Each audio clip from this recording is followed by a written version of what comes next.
I'm Matt Braunger. This might help. I am not a doctor. This might help. I'm not a professional. Let's have fun. This honestly is a good time. Honestly, I got no idea what I'm doing. What's going on, Corey? I'm Matt Braunger. This might help. The podcast. Hey, it's me. It's Matt Braunger. This might help with Matt Braunger, featuring Matt Braunger. I wanted to do the beginning of the year episode just by myself, and I don't know exactly why. It just felt right, because it's it's been a long road me doing the podcast thing, and it's I used to have a podcast that was just me, and the idea was I would it was called Ding Donger with Matt Braunger, for those of you who don't know, and the idea was I would hitchhike into your life for a half an hour, talk a bunch, and then jump out of the car. So, you wouldn't feel so alone and would have a funny person, knock on wood, with you. Because that's how I look at podcasts. They kind of, and audiobooks and things like that. You're following a thing. With music, it's a little more ethereal. You'll feel close, you feel far, you feel a lot of different things. I feel with podcasts, you are there with the person talking. It's like you are now, and we're both imagining shaving our own asses. And I don't know how I know that, but I can feel it in you. That's something you want to do, person who's listening. And just want to say thanks for listening to the podcast, and give yourself a pat on the back for getting through the year. 2020, inarguably everyone's favorite year they've ever had. It's one of those years that's going to go down as just the funnest and the best time we've ever had as a country and a world. For those of you not listening in America, gosh, it's been great. There hasn't been any worry or sickness or death or anxiety. Okay, I ran out of facetiousness. It's been a brutal ass fuck of a year. And one thing I want to say is let's not do that thing where we're going, hey, but thank God 2021 is here and it's over. No, it's not. Even if you're listening to this at any point in 2021, let's say a point where everyone's got the vaccine, which probably won't happen that everyone gets it, but it's still not over. We're going to have a lot of things flying our way, climate change and upheaval and things like that. What we have to do is learn from 2020. And this is the most serious I'll get on this episode. It's for entertainment. I know you've heard enough political shit. You've heard enough people spouting their opinions. I just say we have to learn from our mistakes and move forward, because it ain't over.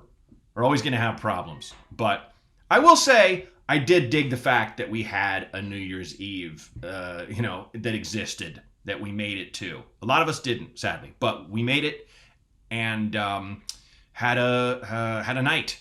Hopefully you didn't get together with a bunch of people in a warehouse. But if you did, I hope you're okay. But it's just nice to have these moments like holidays. I've always called holidays a good excuse to do what? To hug somebody, to get drunk, whatever, blows your skirt up, so to speak, as the Bible would say. These are times that we can use as excuses. I always say, as much as high school and going to school as a kid might have sucked, it was a good excuse to be around other people. When you're a little kid, you're so socially awkward, but you want to hang out. And that's why you got to force them into a school. People don't go to school to learn. They're corralled in there to learn to make friends. That's it. That's the only conspiracy theory that I'll offer this whole episode. But my 2020 was pretty goddamn bananas, like most people's. My job was completely destroyed. And I became a dad. And let's just be honest about my job as a story. That's strong. I'm a fucking hoo-ha artist that makes drunk people laugh. That's what I do for a living. I love it. But it went away. I couldn't play comedy clubs. I mean, I could, but yeesh, Jesus Christ, trying to live.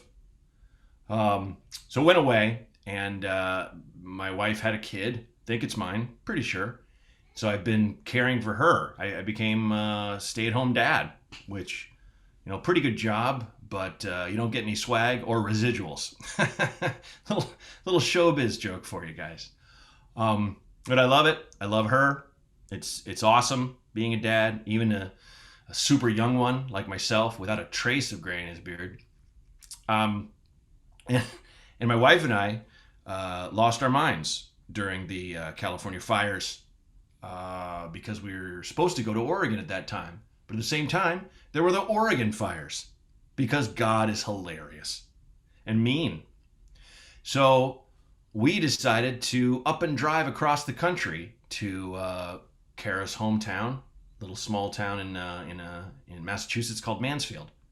And we did it with a newborn. Drove over 3,000 miles with a newborn baby because 2020 wasn't stressful enough, and we just had to up the anxiety. We're the kind of people who like to drink 9 cups of coffee, then blow some rails of cocaine. Just push it, It's never enough. But it was crazy enough to be sane at the time. I don't know if I would have driven across. Actually, I know for a fucking fact. What am I saying? Who am I fooling? You? The person who wants to shave their ass? I'm not fooling you. I never would have driven across the fucking country just for shits and giggles. I would have flown. We drove. We lived with the in-laws, with her parents for about 3.5 weeks. No, it was a month. It was a solid month, and best decision ever made. I got to live like a Massachusetts townie, pushing a stroller around. It was awesome. So, as much as that year was frustrating for me, I'm also thankful for the silver linings and grateful. And I'm looking forward to doing shows whenever that happens, and doing this show. Obviously, it is my one thing I cling to, like a barnacle on the edge of a ship. Pirates kick and kick and kick at me, but I'm not falling off. This podcast will stay on the ship of audio, you sons of bitches. And I'm doing it not for you, for me. Well, for all of us. So on that note, let me just say, thanks for calling 323-763-0228 and leaving messages and telling your friends to do the same.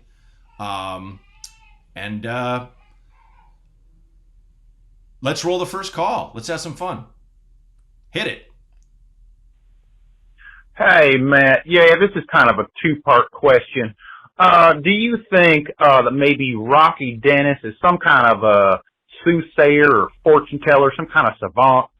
And secondly, is there some kind of logo that might be appropriate for, say, T-shirts or face coverings? All right, thank you so much, and you have a great show. I'm looking forward to it. All right, you take care. Bye-bye. Thank you. Thank you, Southern Joe. Rocky Dennis. Is that the dude from The Mask? Renee, do you remember? It was from The Mask. Okay. So I appreciate that. And that was my one gimme. So thanks for indulging me, listeners. I just was like, what do I know that name from? It's a flashback from my childhood. Okay, so now I get it. Was he some kind of soothsayer talking about we all wear a mask and now we're all wearing masks? Right on. No, I don't think so. Not necessarily. It's a thing that a lot of people have said and felt. But I would say rather than a logo, go ahead let's lean on the wisdom of Rocky Dennis, because he was a very wise young man. Let's have a T-shirt It says on the front, all right. And I'd go hardcore. I'd lean in, get a muscle shirt, cut the sleeves off, and then sell it.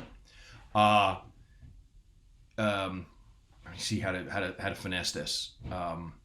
Something like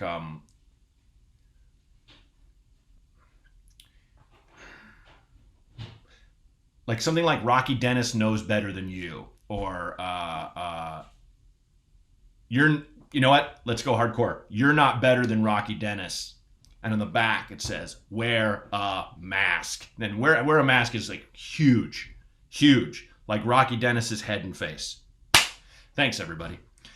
Make that big. So you don't need a logo. I think it's just all in the wording. Do you know what I mean?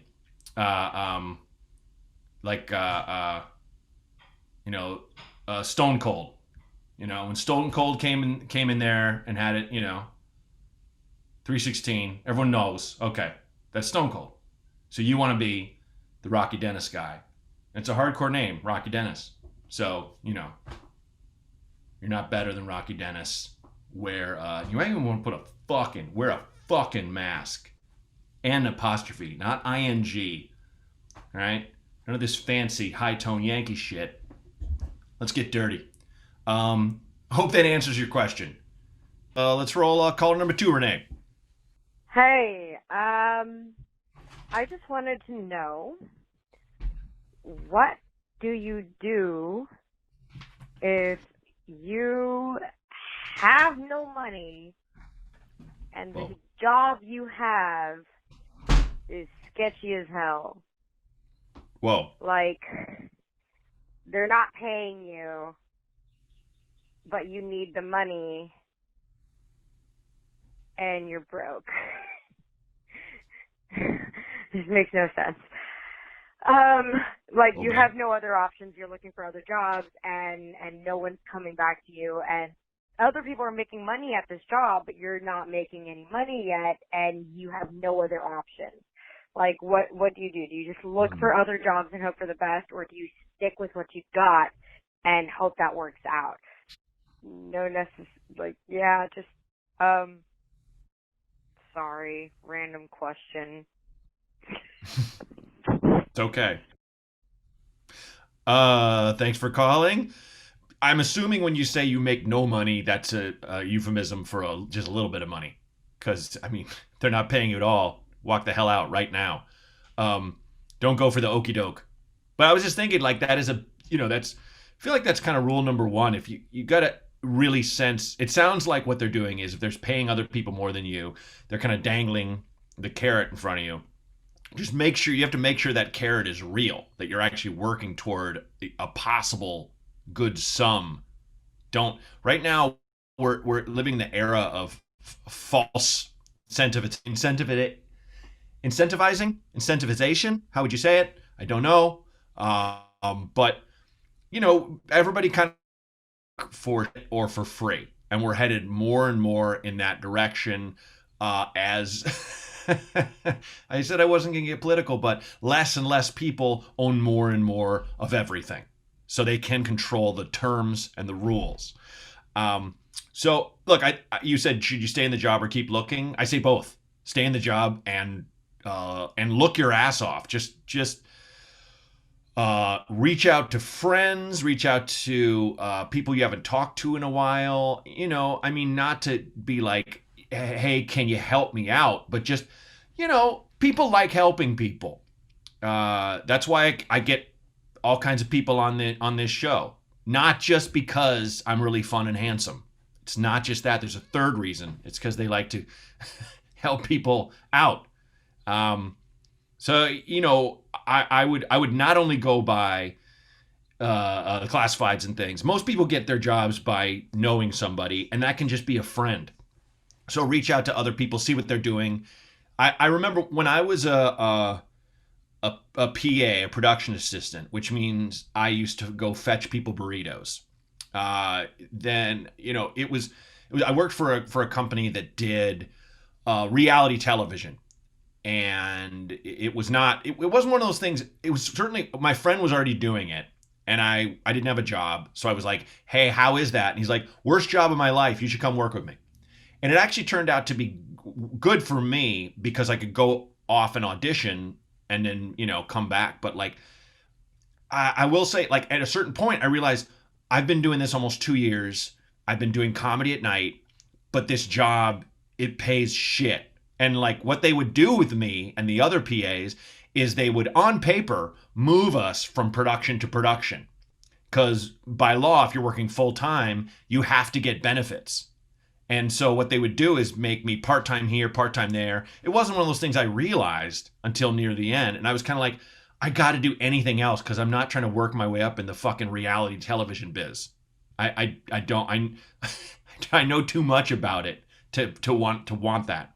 But what that made me do is reach out to friends and go, hey, what are you doing? Who's this? What's the thing you do? And this, a friend of mine named Katie, who is a comedian, she was doing closed captioning for the hearing impaired. And one thing I've always been good at is grammar. I can edit the fuck out of a paper or anything you give it to me because my mother is an English teacher, and I learned that. I learned like how to use an adverb before learning what an adverb was, kind of thing. But that's me. So I went and I interviewed. And I filled out they had me take this kind of test, and I aced it, and I got the job. And that turned out to be, it was my last real job, and it was probably the best job I've ever had, because I had movable hours. I could audition, I could do this, I could do that. And at the same time, I worked with some fun people, and I used to caption any number of shows. I'd caption The Office, I'd caption Parks and Rec, I'd caption reality shows. I had to sign NDAs because I know the ending to like Hell's Kitchen and shit like that. I captioned a softcore porn show called The Erotic Traveler. It's a lot of fun shit. So don't be daunted. Don't get down. You're in a rough situation, but right now most people are. So my advice to you is keep your job, but reach out to friends. You seem like you're a happy person, which is awesome. I applaud your sunny disposition in your rough situation. But yeah, that's my best advice to you based on what I was going through. So best to you, and hope that works. All right, Renee, let's roll the third one. Hi, Matt. This is Critty. I am calling for a little bit of advice. And to be fair, it feels like almost an episode of Review with Andy Daly. Reviewing how to get motivated after the new year. Like, I got excited because everyone else around me was like, yeah, fuck 2020, dope. And so for about 15 minutes at the beginning of the new year, I was like, yeah, 2021. Anyway, so all my Christmas decorations are still up, and one of the things that I did, because I'm a lazy slob, was put Burger King onion rings on my Christmas tree. And I didn't take any decorations down yet. There are onion rings on a Christmas tree in my kitchen. Should I eat an onion ring? And also, how do I get motivated? I want to see how many stars I can get for either of those things this year. Thanks. Bye. Thank you for calling. Do not eat those onion rings. They're probably hard as rocks. And I mean, it's Burger King, so they'll probably never rot. They'll sit there, but they probably will attract bugs or vermin. I get it. That sounds like a delightful visual, the onion rings, and they're in the kitchen, so it's along the theme of eating and things like that. But yeah, take them and throw them away. Make that your first thing for the new year. We left up our decorations into I think New Year's Day, we took them all down, but we still, as my wife took our baby and left me, I don't know why I'm in such a good upbeat mood. She just left me and took the kid. No, as she took our baby for a walk, she was like, I'm going to leave up the Christmas, because we taped up the Christmas cards in the entryway to our home. And she's like, I want to leave those up. Is that okay? And I was like, yeah, that's cool. I mean, it's really whatever you want to do in terms of leaving up, your Christmas tree. But for me, I kind of like to flush out the old shit. So I would take down all your Christmas stuff, take down the tree, and put up in your kitchen like a fun picture, or I'm not saying a vision board, but maybe a vision board. For those of you who don't know what that is, that's when you put a board of material up and you post your dreams and that your goals, the things you want to happen, and the things you're optimistic about. And typically, those are put up by actors, what you call people that are into Hollywood spirituality. The Secret was a big part of that, but I still think The Secret kind of works as much as we make fun of it. But I also don't believe that God gives a fuck if any of us get mentioned in the Hollywood Reporter. Do you know what I mean? I think God has bigger fish to fry than your acting career. But you can take that, somewhat bullshit spirituality and use it in your life. It doesn't even have to be a vision board. It could be like a picture of someplace you want to go. Tear it out of a magazine, put it up on the wall. A hot dude or a hot gal or a hot non-binary person, whatever floats your boat, put that up. Put that picture up.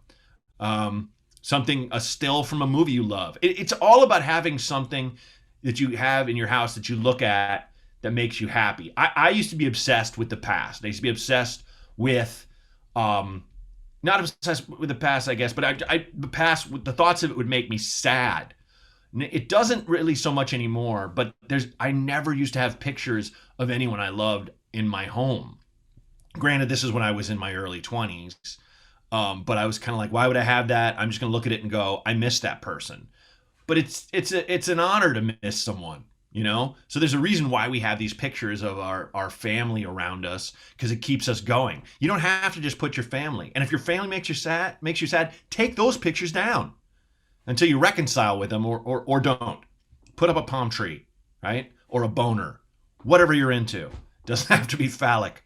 I think that's the first step to kind of, if you're focusing on your Christmas tree and leaving it up to feel better about this year. Look, this year's going to be rough. I knock on wood right now, the way things are going, I don't feel like it's going to be as rough as 2020, because if there's one thing we've learned from 2020 is that we fucking learned from 2020. There were massive mistakes made. A lot of it, some of us couldn't control, but man, never again. I mean, holy shit, what a year. One of the biggest things I've talked about with my therapist, when I've talked to him, less and less lately, because just everything that's going on, and time, and me, being full-time Mr. Mom, and don't say it's a sexist term, that movie rocks butt. Michael Keaton forever. But one thing we talked about is the amount of survivor's remorse I'm having, because my life is going pretty darn good. There's a lot I want to improve, especially like my career, but my health is fine. I got this great kid. My marriage is good. We still have the house. I'm just grateful. But survivor's remorse is real, but it doesn't help anyone. So I don't know. I guess just feel good about yourself. I hope that helps. And I want to add something. I mentioned Michael Keaton. It's one reason I fucking love him, and I think most people do. But personally, one reason I do is he told this story because he started out as a stand-up, and so that's one reason I kind of think he's awesome, because he's that example of, like, you can start with stand-up and you can go all these amazing different directions. But he was talking about how, and I'm assuming this was in the 80s, but he was at maybe he was on a project or something, or an audition room, and there's another actor there. And the actor was like, "You did stand up, right?" He goes, "Yeah, uh-huh." And the actor goes, "Yeah, I never tried that." And Keaton was like, "Tried that?" The guy just said it like anyone could do it. And Keaton was like, "Fuck you." Like, I don't think he said fuck you to the guy, but it's kind of this thing of, not that it's the hardest thing in the world, but it's hard. And it takes you years to get good at it. And just for this actor dude to be like, "You never tried that." Like, in his mind, he's like, "I bet I'd be good. I make my wife laugh, or whatever." I never tried that. Just the hilarious audacity. I love it when someone says something incredibly stupid that has no self-awareness. It's the reason why the movie Anchorman is so funny. Anyway, shout outs to Michael Keaton. Let's get him on the show. Let's hear another call, Renee.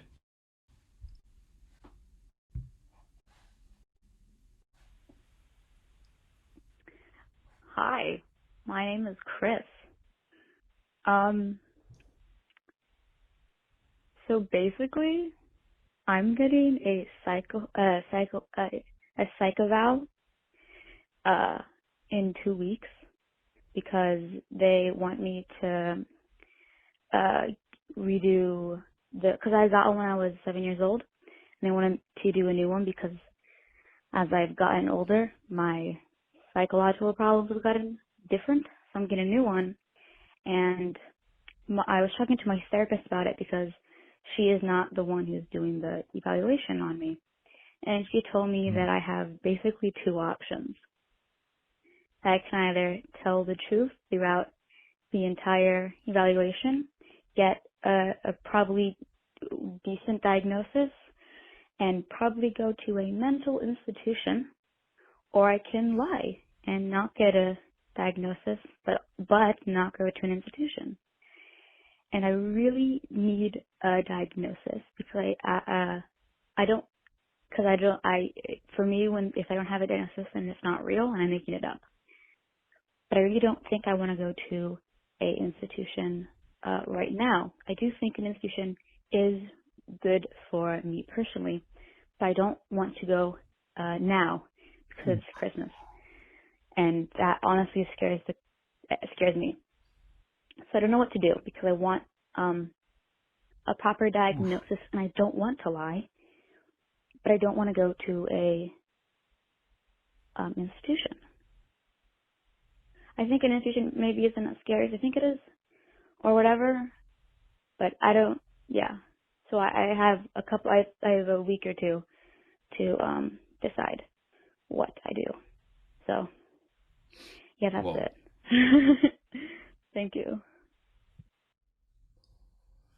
Thanks for calling, Chris. Jesus Christ.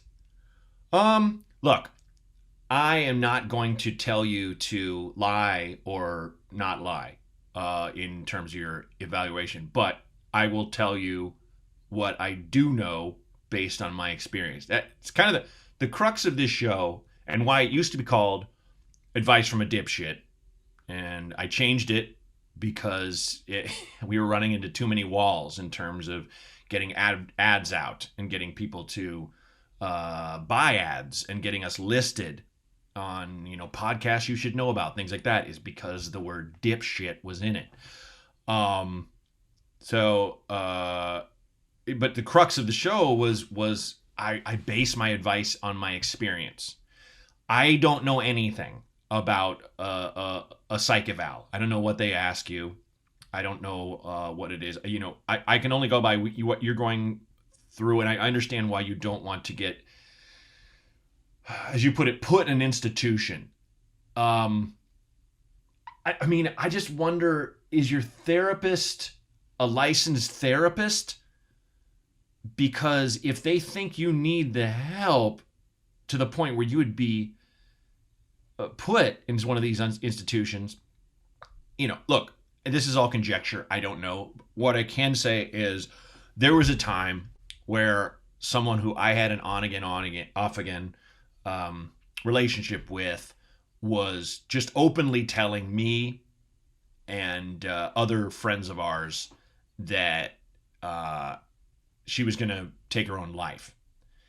And I remember she called I won't get into details, but one friend of ours called the cops and was like, I'm not going to be the one to find her. I don't want her to die. None of us did.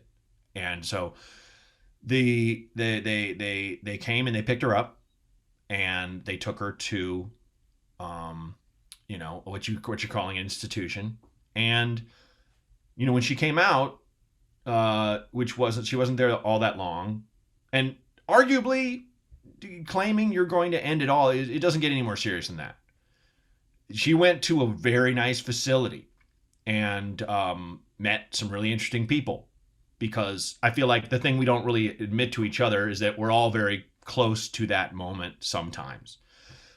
So I think based on that, I would say this, wherever you might go for the help that you might need or might not need, I don't know.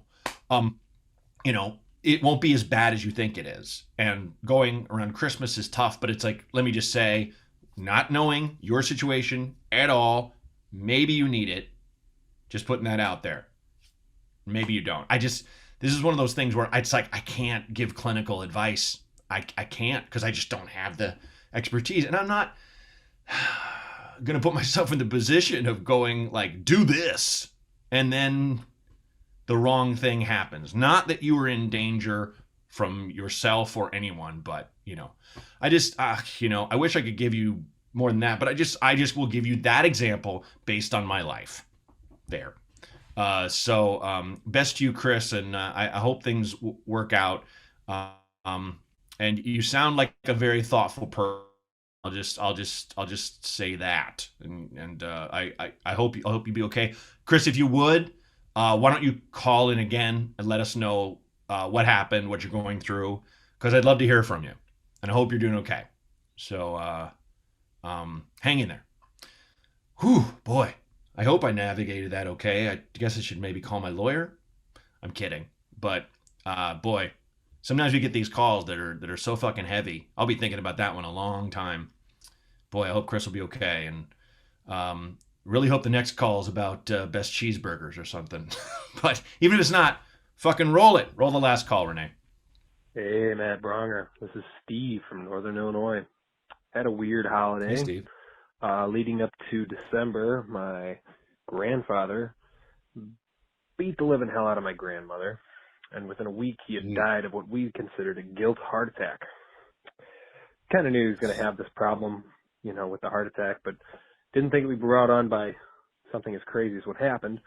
That's not even the crazy part. Probably 2 weeks after my grandfather died, my grandmother, who is 73, decided to make a Match.com profile and was immediately targeted by a scammer. Now, this was unbeknownst to her because she had never come across this before on the internet, because she probably never dug too deep. So we all tried to help her, my grandkid, or my cousins and I, her grandkids, tried to get there and, be with her and kind of navigate her through the process, and it became all too clear that this was a scammer to everybody surrounding her. But it wasn't clear to her. So in her attempts to keep us at bay, she started secretly talking to this guy, and he was, kind of grooming her, and then we finally got a hold of his number, and he pulled the old turnaround scammer trick on her, saying, "Oh, your family hates me, what am I going to do?" And he blocked her and got rid of her, and she is completely distraught at the loss of this relationship. So in her distress, she refuses to talk to the rest of our family. Myself having no parents in the mix, I'm an only child. I'm left here with no parents, now no grandparents, and I don't know how to get back in touch with her or find a silver lining in any of this. It'd be really nice for somebody I don't even know to give me a little advice, but I don't know. Kind of a crazy story. Shitty Christmas. What do you think? Thanks, Matt. Fuck a duck, Steve. Oi. Man. Renee, I asked for a nice one. I'm kidding. Dude, that's a pickle. I think one thing you got to do is understand your situation, understand you didn't do anything wrong, your cousins didn't do anything wrong. You're being protective of someone who had gone through something horrible. Sorry for the loss of your grandfather. Sorry to your grandmother for what your grandfather was doing, being abusive. But, like a lot of victims of abuse, i.e. pretty much all of us, we look for comfort in others because we find fault with ourselves. And I'm not diagnosing, again, anyone, but having a nice guy in her life after all that time with what sounds like a not nice guy. Boy, it just sounds like the promised land. It sounds like nirvana. It sounds like heaven. So, I don't blame her for looking for something that, as you know, was definitely too good to be true. I think you just have to reconcile yourself with the situation and be like, look, this is not my fault. This is not necessarily her fault.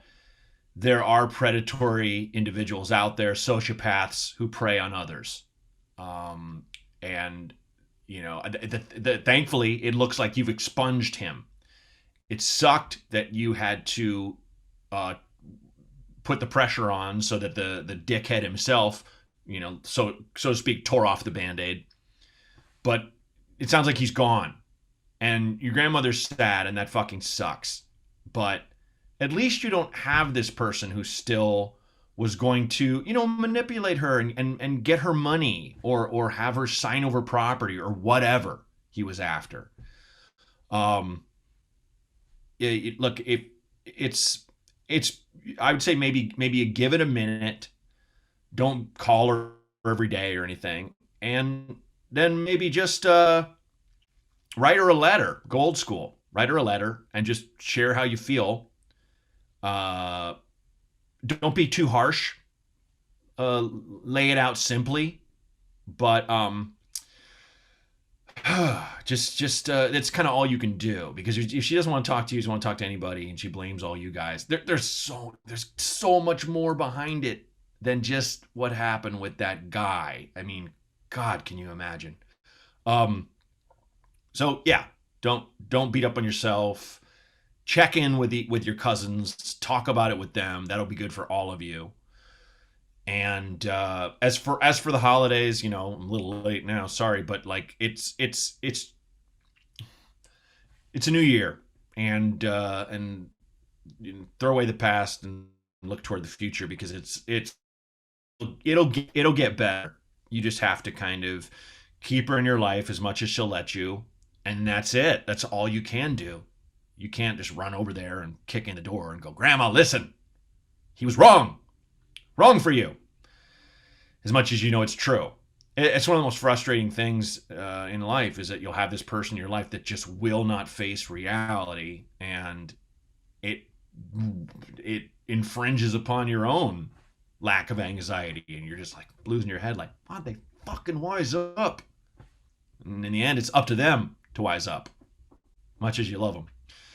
So shit, man, hang in there. As I said to the other caller, to Chris, please call back and let me know. Give me an update on what's happening. And I appreciate you calling. I put out a reach to see if anyone wanted to share anything they're going through around the holidays. We got a few. We didn't get a lot, but I feel like the reason we didn't get a lot is because everyone's kind of going through the same thing over the holidays, which is you can't be with your loved ones. So I think the way to feel better about that, if I can leave you with something a little more fun, is to visualize a family member that you can't stand. Maybe it's the prototypical drunk uncle. Maybe it's that cousin that's always bragging about what he or she has or is doing. Maybe it's, who knows, an in-law that you're in the room with them and you're just like, oh, get the fuck away from me. Hey, how you doing? Oh, good to see you, Ron. Yeah, no, everything's good. How much did I pay for my car? I don't want to talk about that. Shit like that. Like, it's that person that just annoys the shit out of you. And imagine that you had to spend the holidays with just that relative. Imagine that for me right now. Just wherever you are, in your car, in your house, imagine that person. If you're with someone you love, look at them and go, hey, what if it was just you, me, and Linda for all the holidays? I'm talking Hanukkah, Christmas, Kwanzaa, New Year's, all of them. Festivus, everything. Like a 4-week period. And you're with that person in a house. Like say they dropped off a bundt cake, and then the pandemic hit, and they can't go home. They have to live with you. and they're commenting on your life and judging you, and they won't, now they're just not even going to give you any of the butt cake. They're just going to eat it themselves, quote unquote, for, as they say, survival, even though you just hit Costco and you made an omelet and everyone had some. That son of a bitch, Ron, and his fucking bunt cake. So just think about that, being not only, let's say, by yourself, or with a family member, with a family that, you know, frankly, you might be a little tired of, even though you love, but you're also with fucking Ron or Linda. Damn it. And they can't leave, you know?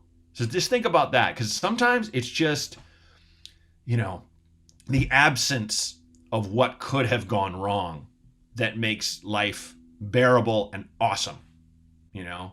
Because that didn't happen. No matter what happened to you over the holidays, that probably didn't happen. So anyway, that's the first show of 2021. I want to thank Renee. I want to thank the Laugh Button, everybody there. I want to thank everybody at 800 Pound Gorilla Records. And especially I want to thank the Mighties. I want to thank you guys for listening, for supporting the pod. Trying to really get it out there more this year. And you know, I always do, but I'm learning. I'm talking to a lot more podcasters and friends and seeing, you know, what works, what doesn't. And nothing about the pod is going to change. I'm just kind of working on just getting it inside more ears and heads, minds and hearts. I'm running for Senate. No, but yeah, just getting it out there. So again, if you have a problem or you have a question or anything, you know, you want to get on the show, one of the most fun things about this is I never know what's coming, and only Renee knows. Only Renee, the eye in the sky, knows. So give me a call at 323-763-0228. Again, that's 323-763-0228. And thanks again, and hang in there. It's a new motherfucking year. This Might Help with Matt Braunger was created and hosted by me, Matt Braunger. Produced by Outer Circle Media. Executive producers Matt Kleinschmidt and Robert Kelly for the Laugh Button Podcasts.